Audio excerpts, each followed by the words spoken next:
My brother Luke made my life miserable. Then I discovered he got my wife, Lisa, pregnant and our son wasn't mine. Now he's groveling after our parents disowned him and left me their $2 million inheritance. I have a younger brother named Luke. He's hated me all his life. If you think it was out of jealousy, you'd be wrong. I wasn't the favored child, he was. So he had nothing to be jealous about. Here's the context. Mom always coddled Luke. He was the golden boy. She cooked his meals, did his laundry, and even asked me to help with his schoolwork. I was expected to help just because he was family, but the same courtesy was never extended to me. I came to accept it, being quite independent. Maybe it was partly my fault for always accommodating his needs without reciprocation. He never helped me when I needed it and reached out only when he wanted something. I was a quiet, introverted kid who liked to study and keep to myself. Luke, on the other hand, was rough and loud, just like our dad. I tend to be straightforward and honest, never sugarcoating things. I think Mom developed some negative perception of me because of my bluntness. Consequently, Luke was everyone's favorite in the family. I didn't mind growing up, but trouble began when he started bullying me for being different. He mocked my height, the fact that I wore glasses, and even sneaked into my room to read my diary to complain to Mom about what I wrote. I'd yell at him and complain to our parents, but they'd laugh it off, saying it wasn't a big deal.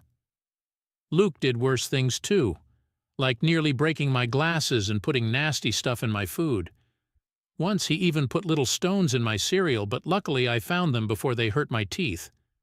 I told Mom, but she brushed it off, saying, "That's how brothers bond." Every time we fought, Luke would insult me, focusing on my insecurities. We went to the same school, so he knew I was bullied by some kids. Instead of supporting me, he joined them in calling me names like ugly loser or hairy monkey, and encouraged them to harm me because, according to him, I was a big failure. Another time we fought over something silly, and he told me to kill myself. That one really hurt because I was struggling with my mental health then. I'm doing better now, but it sucked to hear my brother wanted me dead. Since Dad was often at work and Mom didn't seem to care much, she even scolded me once, claiming it was my fault for irritating him. Things got worse. Luke once attempted to burn my hair in high school, and shockingly, Mom sided with him, insisting he was just playing. Fortunately, Dad eventually took my side and pointed out that there were serious issues. He threatened to call the police on Luke. This was a wake-up call for my brother because, until then, he had never been reprimanded for his actions. He was taken aback, and Dad continued to tell him enough was enough and that he needed to start respecting his older brother. Later, Dad came into my room and talked to me. I never expected my dad to support me because he always told Luke how similar they were, which was true. Dad told me he had waited for years for Luke to grow up, thinking he was just an immature kid. But he realized Luke was becoming a big bully. When Dad said this, I felt so validated I almost broke down in tears. I confessed to Dad everything Luke had done to me over the years and opened up about the bullying in school. Dad was shocked that I was going through so much. The next day he talked to the principal so my bullies would be warned about severe consequences if they continued. Later that evening, Dad enrolled me in MMA at our local gym. He told me I needed to man up and stand up to bullies. I will admit, a nerdy kid like me trying to learn to fight must have been laughable. However, like everything in my life, I am very focused when I want to learn something. I made time for my studies, worked out every day, and went to MMA classes. Not to brag, but it completely changed my life and physique. One day, Luke was at it again. He stole my pocket money, which we got for helping our parents with chores. I had been saving my money for quite some time. Luke sneaked into my room and took my money.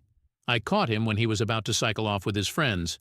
I firmly told him to give me back my money since he knew stealing was wrong, but Luke snickered and taunted that all I could do was run to Daddy for help. I don't know what came over me, but I punched Luke square in the face. He was stunned into silence as he fell backward. I picked him up, took my money from his pocket, and threw him back down.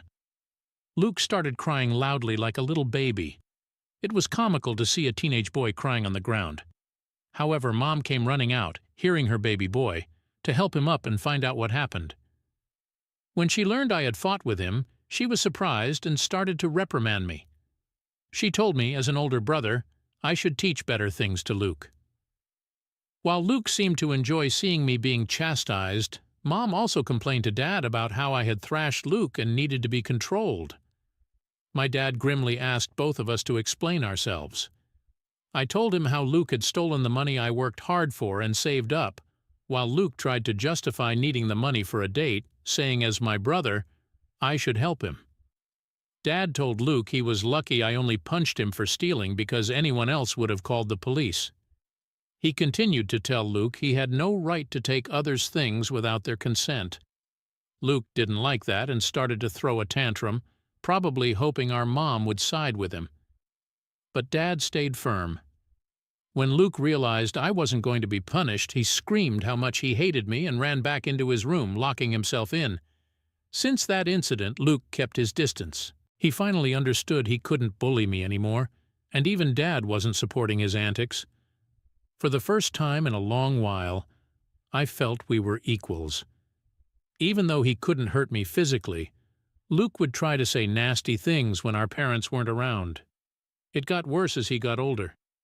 Each year he became angrier and had a shorter fuse. If I asked him something, he'd ignore me and walk out, calling me a nerd or loser under his breath. If he wanted to say something, he'd go through our mom, who would relay the message. I questioned her why Luke couldn't just talk to me if he wanted something, and she'd implore me to be more understanding. I didn't know if it was just puberty or if he truly hated me. I used to deal with his words over the years, but it got to the point where I wanted to move out, to get away from him. I went to my mom countless times, asking if she could mediate a sit-down conversation for us to talk it out, but she always refused, saying she didn't want to get involved. I even asked her opinion on why he treated me that way, but she'd brush off the question. Eventually, I went to my dream university since I was a grade A student and got a scholarship. Dad threw a party for me and Mom seemed proud. However, Luke remained aloof, barely acknowledging my achievements. The day I left for university was a mix of excitement for the future and relief to escape the toxic environment at home. The first few months at university were liberating. I made new friends, enjoyed my classes, and started building a life separate from the oppressive atmosphere I grew up in. The constant fear of Luke's verbal attacks lifted, and I felt a newfound sense of peace. I began dating my wife, Jessica, in our second year at university. My friend introduced us at a frat party, and we clicked right away. Coming from a religious family, having kids without being married was a big no-no. However, we found out she was pregnant in our last year, which prompted us to get married as soon as we graduated. Our wedding was small but peaceful. Our parents were happy for us, and we had a good time. At that moment, I believed she was the love of my life. I always held the mindset that I wanted monogamy in life, one woman to come home to and be with for the long haul. Despite women trying to engage with me over the years, I never pursued anything because I was genuinely content in my marriage. Jessica was my dream girl, and I never wanted to hurt her. However, over the years I discovered she was being unfaithful twice. One was an off-and-on affair with her married co-worker, and the other was a fling with an ex she dated in high school when she visited her family. I'm sure some might call me foolish, and looking back, I can't really deny it myself. After a period of separation in both situations, I forgave my wife. I didn't want to raise my child in a broken home, and I believed we could overcome these challenges. We were quite young when the situation with her coworker occurred, so I chalked it up to youthful mistakes and not thinking things through. For a while, things seemed okay.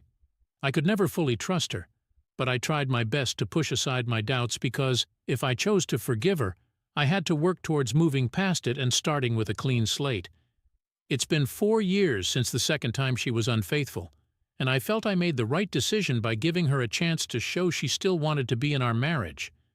For years, Jessica seemed to have changed, and we were genuinely happy with plans for the future of our family.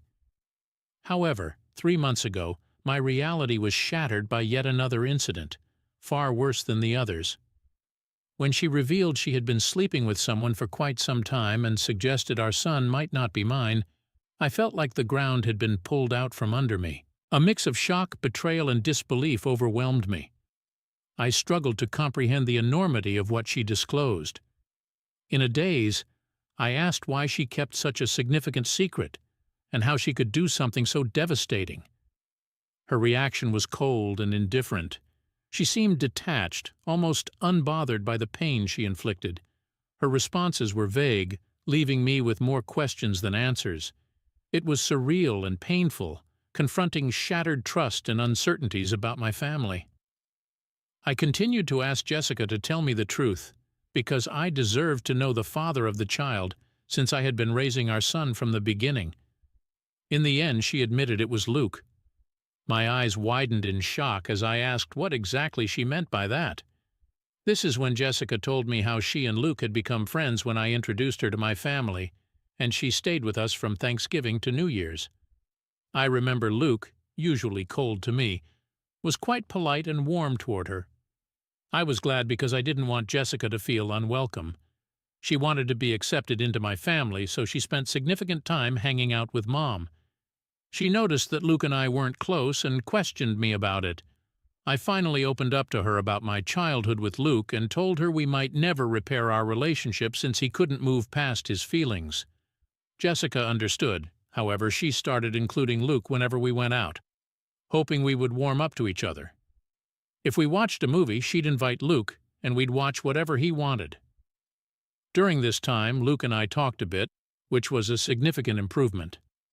I remember Jessica and Luke hanging out and playing video games together, but I never thought much about it. Jessica told me one day Luke opened up to her about his struggles and recent breakup with his ex-girlfriend.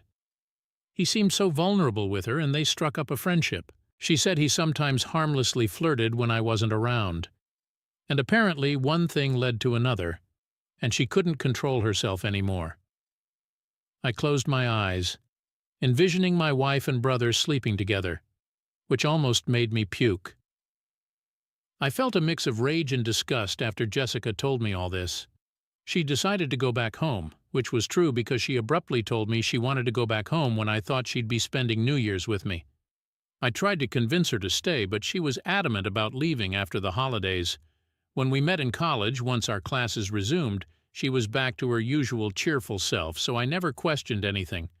2 weeks after that, we found out she was pregnant. Jessica told me she had no idea whether it was really my child or Luke's and had no way to find proof. Because I was already stepping up, she knew I was the more dependable brother, so she decided to stay with me. This is why we got married. I felt like my whole world was crashing down around me. The son I had loved and spent countless hours with might not even be mine. I questioned her if she had been sleeping with Luke recently, and she nodded slowly. Jessica told me how she and Luke had always stayed in touch because their chemistry was undeniable. They would sneak off to hotels when she lied to me about working overtime. She told me half of her business trips were just romantic getaways with him. I asked Jessica why she would even be married to me if she really wanted my brother. Jessica told me she did not want to be the one to break off a marriage. Seeing how I was such a wonderful father to our son, she stayed with me all this while. In her words, she had made a mistake and didn't know when to stop. I told Jessica I was glad she told me the truth, and that I was going to pack up and move out. Jessica started to cry and ask for my forgiveness, telling me I was supposed to scream and yell at her. But here I was, calmly thinking of my next move. I remained quiet while I walked to my cupboard and started packing some of my clothes into my suitcase. Jessica kept saying if I really loved her, then I should at least try to fight for her. She said mistakes happen in every marriage. When she realized I wasn't going to do anything, she changed her tactic and told me how our son would be affected if we got a divorce, and how children should not be brought up in a broken home. I reminded her I might not even be the father, which reduced her to tears, and she started to yell at me about being cruel, and how I could easily walk away when I had been there for the child since his birth. It seemed like my wife believed there was nothing that could make me want out of our marriage. I guess it was partly my fault for letting a lot slide in the past. While I did have some love for her, it felt more like it stemmed from the fact that I thought we had a son together and had been together since college. Jessica continued to claim it was not too late and that we could work things out, but I struggled to believe it and felt like I had no more patience to deal with her. Trust was a major issue for me, and her words felt empty. Even if I forgave her, I could never forget that she had slept with my own brother. I have always believed people could make mistakes and be forgiven because we're all flawed, but this went beyond a certain limit. I left her crying on the doorsteps and checked into a hotel. The next day, I went straight to my parents and told them everything about my wife's affair with Luke and how they had been sleeping together for years behind our backs. The shock on their faces was evident. My mother, true to her nature, initially tried to defend Luke, telling me this could not be true since her boy could never do something like this to his own brother. Determined to expose the truth, I requested my parents to remain silent and allow me to call Luke right in front of them. I told them not to make a sound since this was how I could expose Luke's true colors. I wanted him to think it was just a private conversation between us so he could hopefully let his guard down. As Luke picked up, I confronted him with the revelation of his affair with my wife. Initially, he denied it vehemently and refused to accept it. When I told him Jessica had admitted to everything, he started to blame Jessica, labeling her as characterless. He told me it was not his fault if women were attracted to him and that he was the better-looking brother. I told him firmly I was going to expose him in front of everyone. When Luke mocked that no one would believe me and that he was the golden child anyway, I scoffed at his arrogance and thanked him for confirming the truth since our parents had heard everything. Luke went quiet and then spluttered to explain himself, stumbling over his words in an attempt to salvage his image. My mother, still grappling with shock, demanded an explanation from Luke. He stuttered through a feeble attempt to justify his actions, blaming everyone else but himself and desperately trying to shift the blame onto Jessica. I could see my mother, who was once protective of her favored son, now felt a mix of disappointment and anger. In that charged moment, I felt a strange sense of vindication. For years I had endured Luke's torment, and now the truth had come to light. The roles were reversed. Luke stood exposed, his actions laid bare for everyone to see. As Luke's words faltered, my father, usually reserved in his expressions, couldn't contain his disappointment. He asked me to pass him the phone and went off on Luke. "What you've done is not just a betrayal of your brother, but a betrayal of this family. You slept with your brother's wife and continued to sleep with her even after they got married. Your actions have consequences, and they have irreversibly damaged the trust we had in you. I raised both of you to value family loyalty and decency. What you've shown today goes against everything I've tried to instill in you."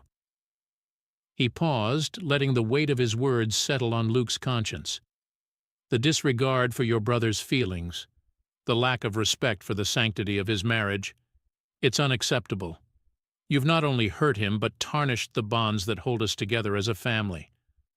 I feel like your mom and I are to blame for what you have become, and we will no longer let you get away with this behavior anymore. Starting today, I am cutting you off from the college funds I set up for you. You can figure out on your own about your university fees.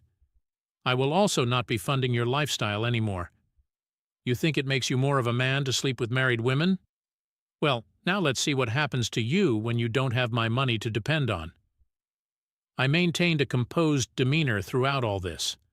Although I initially wanted to scream at Luke, watching my dad punish him was the ultimate vindication. I had exposed his true nature, and it was clear he had underestimated the consequences. My mother, Luke persistent in his protests, continued to justify himself. But my father swiftly ended the call, shutting down Luke's attempts to explain away his actions. My mom came up to me and hugged me. It had been a while since we shared such a moment, but in that embrace there was unspoken understanding and support amid the family turmoil. She apologized to me for not believing me all this time. I felt like my 14-year-old self would never have imagined this moment, being vindicated and embraced by my mother. After that, My dad helped me find a good lawyer so I could divorce Jessica. She and her lawyer tried to fight dirty by asking me for alimony since I earned more than her. But luckily her affair played heavily in my favor. We also had a paternity test for my son, and it was determined that Luke was indeed the father of the child. I can't begin to describe how painful it was for me to digest this news. It was worse than when Jessica told me she had been cheating on me. I felt so angry that my son didn't belong to me. However, I guess God works in mysterious ways because I decided to stay strong throughout all this. Jessica begged me to keep visiting my son since he should not be punished for all this, but I just could not bear to see him. He reminded me of Luke, and I hated it. After my divorce was finalized and I was finally free, I moved into my own bachelor pad. It felt surreal living on my own since I had married so young and never really lived on my own. However, since I had always been independent, I was quick to adapt to my bachelor lifestyle, and I honestly loved it. 2 weeks ago, my dad called me to let me know he had been thinking of changing his will since he didn't want to give Luke anything. If there's one thing to know about my dad, it is that he is extremely stubborn. Since he had made up his mind that he wanted nothing to do with Luke, he kept his word. Luke tried to reach out to our parents and even showed up at their doorstep begging for forgiveness, but he was not even allowed inside. My mother, who usually caves into Luke's tantrums, also seemed to be done with him, although it must be hurting her the most. Throughout all this, Luke didn't even once send me a text to apologize for what he had done, so clearly he didn't even regret it. He was just sad about being cut off from our parents. Well, Dad told me he would be leaving everything behind to me just to ensure that Luke doesn't protest later. He would be leaving him with only $1. My eyes widened in shock, as my dad had worked really hard his whole life. Including his assets, retirement fund, and life insurance, it would come up to almost $2 million. The only clause in his will was that if my dad passed away before my mom, she would continue to live in their house, even though the ownership would go to my name. Of course, I didn't mind this, since I would want to take care of my mom until her last days. I don't know how, but Luke found out about all this, and since he couldn't reach my parents, he called me yesterday trying to mend things between us. He told me how he had been having trouble keeping up with college, and that after Jessica had found out about the paternity of the child, she had been pestering him about child support. He told me he had no money and was looking for part-time jobs yet couldn't find anything. He begged me to talk to our family so we could start fresh since he really needed my help. I started to laugh in his face and told him that I was done with him and that he should have thought about all this before sleeping with my wife and getting her pregnant. Luke started to argue that I was being unfair, and that she was to blame also, to which I agreed and reminded him how I did divorce her, and now she was his responsibility, so he should not be calling me complaining about her or her child since these were the consequences of his own actions. Luke started to raise his voice, but I cut him off and reminded him that he was no longer the favored child in the family, but the black sheep who slept with his own brother's wife. Luke started to cry at this point and told me how everyone had been on him, including our grandparents and relatives, which was true. But this was no longer my concern. I told him that we were done and to never call me again since I was no longer his brother. Since then, I've been replaying the conversation over and over in my head. Although I hate my brother, I had never heard him cry, at least not since we grew up. I won't lie, but it did hurt me a bit that he was this helpless. So I guess I'm here to ask if I should talk to our parents about him, or if I would be an a-hole if I didn't. Hi everyone, a lot of you have been asking why I am no longer in contact with my son Danny, and some of you have also called me cruel. Well, I'm sorry to say this, but I don't feel comfortable raising another man's child. This is not a stepson scenario. In this case, I was led to believe that he was my son, and then I discovered he was my brother's son. Of course, I am hurt, and I have cried over it for days. But the reason I don't want any contact with Danny is because I no longer want Jessica in my life. If I talk to her child, she will find a way to snake her way into my life again, and I need my own space. You can call me cruel or selfish, but I can't see him ever again, or at least not for a very long time. Most of you correctly guessed that it was my mother who told Luke about my dad changing his will. Luke called me as a last resort to mend things. I confronted her in front of my dad, and she broke down. She told me how I had punished Luke enough and that he had learned his lesson. My dad firmly told my mother that if she felt what Luke did was forgivable, then he could no longer stay married to her since he could never forgive Luke for this betrayal. His threat seemed to shut my mother up. Dad made it clear to her that if she ever talked with Luke and we found out, then she could pack her bags and leave. Like I said, my dad is a very stubborn guy. Hopefully my mother will learn from her mistakes. It's been 5 months since my last update. My relationship with my parents has improved over the last couple of months. Dad and I go golfing every weekend, and he behaves more like a buddy than my father. My mother, even though she misses Luke, has stayed away from him. The last I heard about Luke was from my cousin, who told me how Luke had been asking everyone for money and in the end had to drop out of college when he couldn't afford to pay his fees anymore. He and Jessica are living together, and he even has a job as a part-time mechanic. Apparently, they are raising Danny together, which is a good thing, I guess. I never bring up Luke in discussions with my parents, and neither do they. For everyone asking, I am doing quite well. I was promoted at my job 2 months ago, so my salary has improved significantly. I haven't been dating anyone since I feel like I still need time and space to heal. I've been going to a few therapy classes, so I guess we'll see how that works out. It's been a roller coaster of emotions these past months. To say I've had my ups and downs would be an understatement. My cousin Jake keeps me updated on Luke and Jessica. From what he says, their relationship is anything but rosy. Jessica's true colors are showing more than ever. She's been making Luke's life a living hell, and honestly, I can't say I'm surprised. She was never content with anything and always demanded more than I could give. Now Luke is getting a taste of what I dealt with for years. A part of me feels a bit of satisfaction knowing that karma has come around, but another part feels sorry for Danny. He's just a kid, caught in the crossfire of all this drama. Despite everything, I do hope he's being taken care of. Luke may be a lot of things, but he is still my brother, and I hope he steps up for his son's sake. My therapy sessions have been a real eye-opener. I've been unpacking a lot of baggage I didn't even know I was carrying.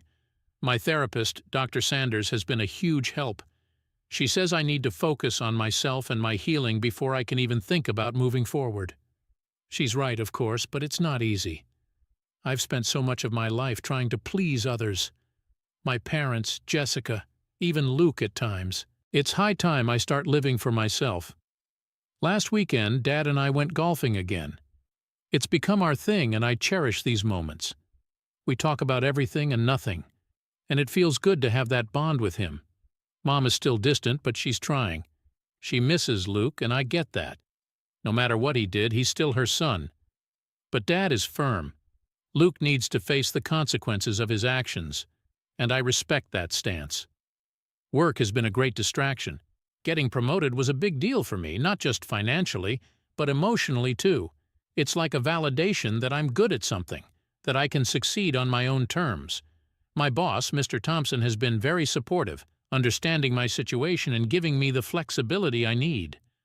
I've thought about dating again, but honestly, I'm not ready. The wound is still too fresh, and I don't want to bring someone else into my mess. My friend Tom tried setting me up with his cousin, but I declined. Right now, I need to focus on rebuilding myself. Every now and then, I catch myself thinking about what could have been. If Jessica hadn't cheated, if Luke hadn't betrayed me, would things be different? Maybe, but there's no point dwelling on the past. What's done is done. All I can do is move forward one step at a time. I'm taking things day by day, trying to find a new normal. I've picked up some hobbies: woodworking, jogging, even started learning guitar. It keeps my mind occupied and gives me something to look forward to. Life goes on, and I'm determined to make the best of it. So here I am, a single guy in his 30s, trying to figure out what's next. It's not where I expected to be, but maybe that's the point. Life throws you curveballs, and you just have to learn how to hit them. I've been through the ringer, but I'm still standing, and that counts for something. As the weeks turned into months, I found myself slowly settling into a routine. My mornings started with a jog around the neighborhood, something I'd never had time for before. The fresh air and the rhythm of my feet hitting the pavement became a form of therapy. It was during these quiet moments that I did a lot of thinking, sorting through the mess of emotions and memories. My woodworking projects were coming along nicely. I built a bookshelf for my living room and even made a small table for my patio. There's something satisfying about creating something with your own hands, seeing the tangible results of your efforts. It reminded me that I was capable of building something good from scratch, even if my personal life had been torn apart. Dad and I kept up our golfing weekends. Each time we played, we talked a bit more about the future and a bit less about the past. It was a slow process, but I could see he was proud of me, not just for what I was achieving at work, but for how I was handling everything. It meant a lot having his support. Mom was still struggling. I'd catch her looking at old photos of Luke and me, her eyes filled with a sadness she couldn't quite hide. She missed Luke, but she respected Dad's decision to cut him off. It was a tough position for her, and I tried to be patient, understanding her love for both her sons despite everything that had happened. Work continued to be a positive distraction. My boss, Mr. Thompson, gave me a challenging project that required all my attention. It was exactly what I needed. Diving into work helped keep my mind off Jessica and Luke. The project was a success, and with it came a sense of accomplishment I hadn't felt in a long time. Jessica tried reaching out a few times. She sent messages claiming she wanted to talk things through for Danny's sake. I ignored her. There was nothing left to say. I wasn't going to let her manipulate me back into her chaotic world. I needed peace, and she was a source of endless drama. Jake, my cousin, kept me in the loop about Luke and Jessica. According to him, they were barely getting by. Luke was working as a part-time mechanic, and Jessica was still as demanding as ever. Their relationship was strained, to say the least. Part of me felt vindicated, knowing that Luke was facing the consequences of his actions. But another part of me just felt tired, wishing this whole ordeal could be behind me. Therapy sessions with Dr. Sanders were helping. She encouraged me to focus on my own happiness, to find joy in small things, and to forgive myself for any perceived failures. It was hard work, but I could feel myself healing bit by bit. One evening, as I was strumming my guitar on the patio, I realized something important. Life wasn't about what I'd lost, but about what I could still gain. Yes, Jessica and Luke had betrayed me, but I wasn't going to let their actions define the rest of my life. I had the power to shape my own future, to build something meaningful from the ruins. I decided to sign up for a woodworking class at the local community center. It was a chance to improve my skills and meet new people. I also joined a book club, something completely out of my comfort zone but surprisingly enjoyable. These small steps were helping me rebuild my life piece by piece. So here I am, navigating the ups and downs of life with a bit more confidence each day. I'm learning to embrace the uncertainty, to find strength in my resilience. It's not an easy road, but it's mine, and I'm determined to make the most of it. To anyone out there dealing with betrayal and heartache, know that you're not alone. It's okay to take your time to heal at your own pace. Life goes on, and it's up to us to decide how we move forward. For now, I'm focusing on me, on building a future that's bright and full of possibilities. And that's enough. As the months passed, I found myself growing stronger and more self-assured. My new hobbies and routines provided a sense of stability and purpose that had been missing for so long. I continued to build furniture in my woodworking class, making a few friends along the way who shared my interest in crafting and creating. One day, while I was sanding down a piece of cherry wood for a coffee table, my phone buzzed with a message. It was from an old college friend, Mike, inviting me to a barbecue at his place. I hesitated at first, remembering how social gatherings used to include Jessica. But then I thought, why not? It's time to reconnect with people who genuinely care about me. The barbecue was a refreshing change of pace. Mike and his wife Sarah were warm and welcoming. We reminisced about our college days, laughing about old memories. It felt good to be around people who knew me before everything fell apart. Mike introduced me to some of his friends, and I ended up having a long, engaging conversation with a woman named Emily. She was smart, funny, and easy to talk to, and for the first time in a long time, I felt a spark of hope. Jessica, on the other hand, continued to try and worm her way back into my life. Her messages became more frequent, each one dripping with a mix of fake sweetness and veiled threats. "You know Danny misses you," she would say, trying to guilt me into a response. But I stood firm, ignoring her attempts to manipulate me. Luke's situation was deteriorating as well. Jake told me that Luke and Jessica were fighting constantly. Jessica's bitchiness had reached new heights, and Luke was struggling to cope with the pressure of supporting her and Danny. I couldn't muster any sympathy for him. He made his bed, and now he had to lie in it. Work was going exceptionally well. The project I had been working on was a huge success, and Mr. Thompson was thrilled with the results. He even hinted at a potential promotion in the near future. It was a validation of my hard work and a reminder that I was capable of achieving great things on my own. My relationship with Dad grew stronger with each passing week. Our golfing weekends were a highlight, a time to bond and share our thoughts. He was my rock, always offering sage advice and a listening ear. Mom was still torn, but she respected my need for space from Luke and Jessica. She tried to bridge the gap between us, but I made it clear that I wasn't ready to forgive and forget. One evening, as I was sitting on my patio, guitar in hand, I received a call from Dr. Sanders. She wanted to check in and see how I was doing. I told her about the progress I was making, about the new hobbies and the budding friendships. She was pleased and encouraged me to keep moving forward, to keep focusing on my own happiness. I decided to take her advice to heart. The next day I signed up for a local 5K run. It was something I had never done before, but I wanted to challenge myself, to push my boundaries. Training for the run gave me a new goal, something to strive for. It was tough at first, but with each passing day I felt my stamina and confidence grow. Emily and I started seeing each other more often. We took things slow, both of us wary of rushing into anything serious. She knew about my past, about Jessica and Luke, and she was incredibly understanding. Our relationship was built on mutual respect and a shared understanding of life's ups and downs. As I crossed the finish line of the 5K run, I felt a surge of pride and accomplishment.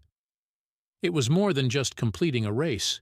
It was a symbol of my journey, of overcoming the pain and betrayal that had once consumed me. Emily was there to cheer me on, and as she hugged me I realized that life had a way of bringing unexpected blessings. Reflecting on everything that had happened, I knew I still had a long way to go. But I was on the right path, building a future that was mine and mine alone. Jessica and Luke were part of my past, but they no longer had the power to control my present or my future.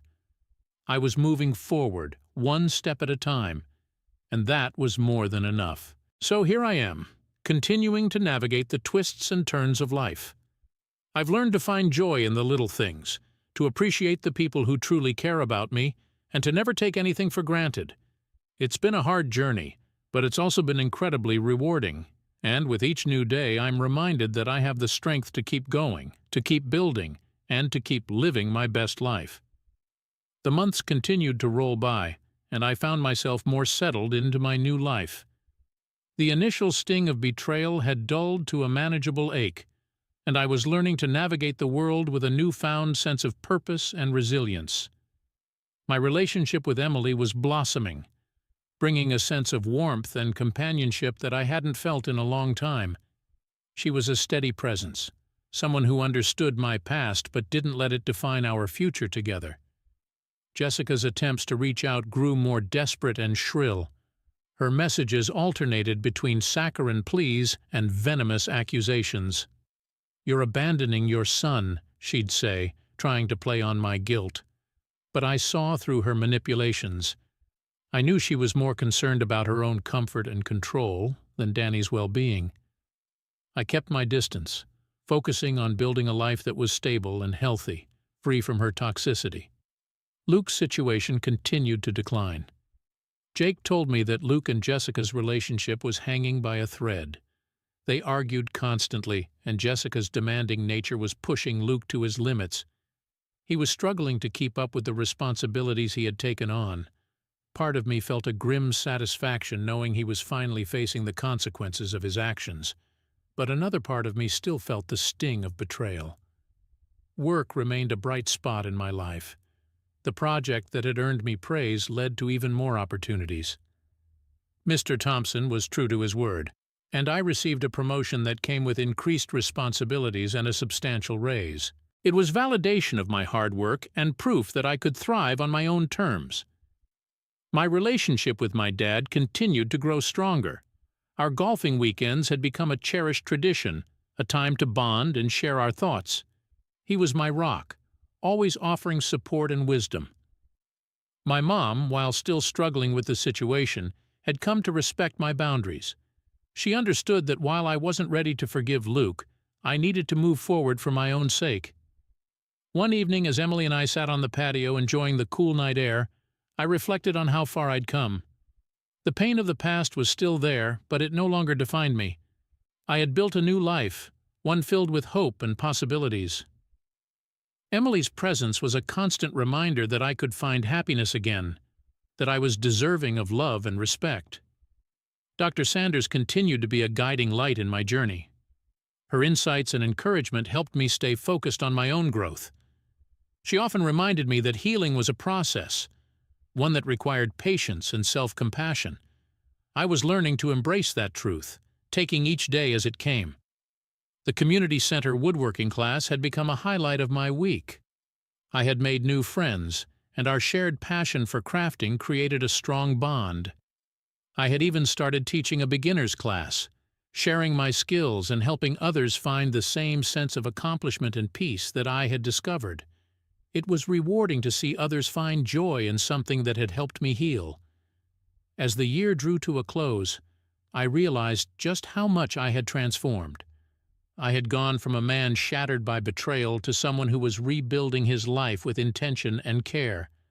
The journey wasn't easy, but it was worth every step. I had surrounded myself with people who cared about me, found new passions, and learned to value myself in ways I never had before. Emily and I decided to take a weekend trip to the mountains, a way to celebrate the end of one chapter and the beginning of another. As we hiked through the scenic trails, breathing in the crisp, fresh air, I felt a sense of peace wash over me. It was a moment of clarity, a realization that I had the strength to move forward, no matter what challenges lay ahead. Looking back, I saw how far I had come, and it gave me confidence for the future. I knew there would still be hard days, moments of doubt and pain, but I also knew I had the resilience to overcome them. Life had thrown some tough punches, but I was still standing, still fighting, and still hopeful. To anyone reading this, facing their own struggles, remember that it's okay to take your time. Healing isn't a straight path, and it's okay to stumble along the way. What matters is that you keep moving, keep striving for a better tomorrow. Surround yourself with people who lift you up, find passions that ignite your spirit, and never forget your worth. As I stood on that mountain with Emily by my side, I realized that the best was yet to come. I had weathered the storm and emerged stronger, ready to face whatever came next. And that I knew was more than enough.